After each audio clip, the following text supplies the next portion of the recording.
कि ढेर दहिया में गर्मी बा तो गर्मिया झाड़ दी, कि ढेर दहिया में गर्मी बा तो गर्मिया झाड़ दी है।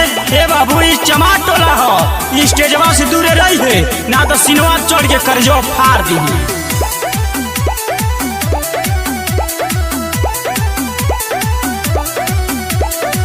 गोली पर गोली चले काटा पे काटा, कमर हिलाई बूता लिख दे हम भाटा,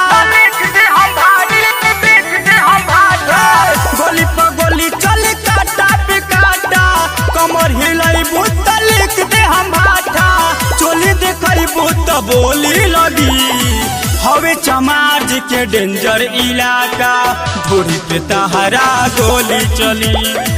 हवे चमार जी के डेंजर इलाका, धोरी पे तहरा गोली चली। कि रहतारू जिला में जतिया के डर नहीं खे, कि रहतारू जिला में जतिया के डर नहीं खे। अरे करे जा ई जिला गोरापुर हो, चमार जी से डर नहीं खे। Music by Avnish Awasthi. जिला गोरापुर होई नाच जन दूर हो, ए हमा के लइके सभे ऐठन दी है दूर हो, ऐठन दी है। जिला होवे गोरखपुर नाच जन दूर हो, ए हमा के लइके सभे ऐठन दी है दूर हो। जतिया के डर नहीं तुहके बुझाता, बंजर जवानी के जोत दी है पाठा, लहंगा उठाई बोलो के तना लगी।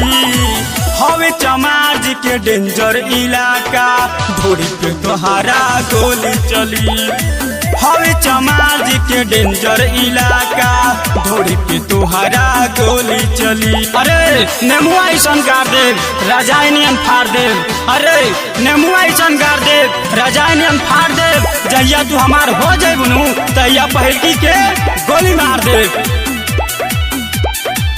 आ जंगल बलिया बस्ती चले चमरान के, गोरखपुर देवरिया माऊ मार दी है जान से, जान से मार दी है जान। आ जंगल बलिया बस्ती चले चमरान के, गोरखपुर देवरिया माऊ मार दी है जान से।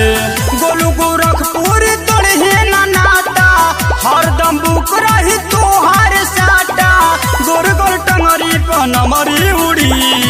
हवे चमार जी के डेंजर इलाका, धोरी पे तहरा गोली चली। हवे चमार जी के डेंजर इलाका, धोरी पे तहरा गोली चली। Presented by